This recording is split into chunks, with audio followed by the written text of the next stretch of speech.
What's up guys? Good morning sa tanan. So it's our 4th week. We're in week 4 post-op, no, from our knee injury. Unya this week balik ta sa atong rehab slash therapy session. So nahumanta sa atong rehab and therapy session today.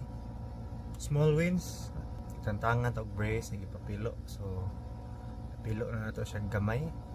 Unya atong lakaw is medyo mas kusgana, mas natarong na siya, wala tayo foot drop gamay, pero kana layo pa, pero layo na.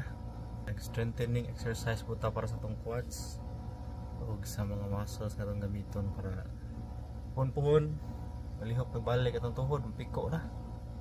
So yeah,